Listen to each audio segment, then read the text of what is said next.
Imaginez, 90e minute de Coupe du Monde, vous avez l'occasion de remporter le match. Si vous tirez, vous avez une chance sur 2 de marquer. Mais heureusement, votre coéquipier est bien placé pour tirer. Si vous lui passez, vous êtes sûr qu'il marquera, alors vous lui donnez.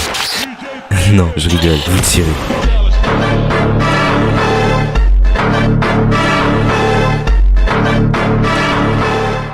Avec l'explosion de la hype sur les animés, on en a eu des mangas de fou avec des adaptations en animé, disons-le, spéciales.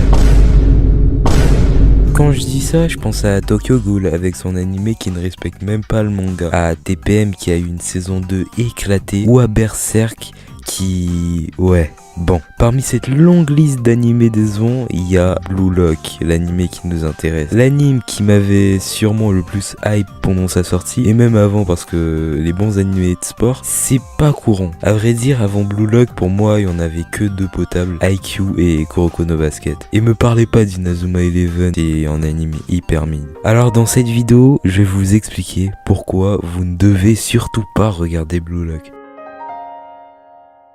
Bon, un jour un ami à moi m'a mis un gun sous la tempe et m'a dit d'aller lire Blue Lock parce que oui, à cette époque-là, c'était pas encore sorti en animé. Du coup, je suis allé lire ça et à ma grande surprise, c'était nul à chier, frère. Je me suis endormi en même pas 2 chapitres. Après cette déception, des mois sont passés et un animé est sorti. C'était Blue Lock. Même si le manga m'avait un peu déçu, je suis allé voir le premier épisode et je m'attendais pas à la claque que je me suis prise. C'était magnifique, j'avais l'impression que toutes les cases étaient cochées pour faire le meilleur premier épisode possible. De bons persos, des bons chara-design, du vrai football, pas comme votre fraude là. Il manquait juste une seule chose, la suite. C'est ce qu'on a eu la semaine suivante et franchement, plus les épisodes sortaient, plus ils étaient décevants. J'avais l'impression que tout le budget avait été utilisé pour le premier épisode. L'animation devenait merdique par moments, les matchs avaient un rythme hyper long. C'était donc la 2e fois que j'étais déçu par Blue Lock. Puis un jour, je me suis décidé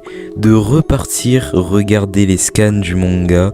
J'avais vraiment envie d'apprécier Blue Lock. Puis après, j'ai lu 100 chapitres. Puis bon, à un moment, après avoir lu autant de chapitres, je pouvais plus faire le hater. J'étais obligé d'avouer que j'avais kiffé le manga. Et le manga est sûrement arrivé pour moi 2e meilleur manga de sport après Kuroko no Basket, faut pas abuser. Il y avait tout.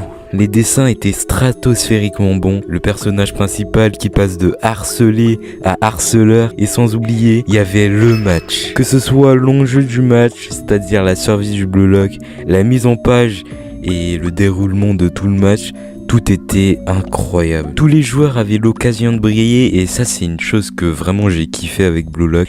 T'as le choix entre une dizaine de personnages qui sont tous incroyables. En gros, l'arc U20 c'était vraiment le meilleur arc de Blue Lock pour certains. Pour conclure, le titre de cette vidéo n'est pas putaclic. Vous ne devez surtout pas regarder Blue Lock, mais le lire parce que honnêtement le manga met une vitesse folle à l'anime. Et pour finir, imaginez 90e minute de Coupe du Monde. Vous avez une occasion de marquer, mais votre coéquipier vous demande la balle. Qu'est-ce que vous choisissez de faire ?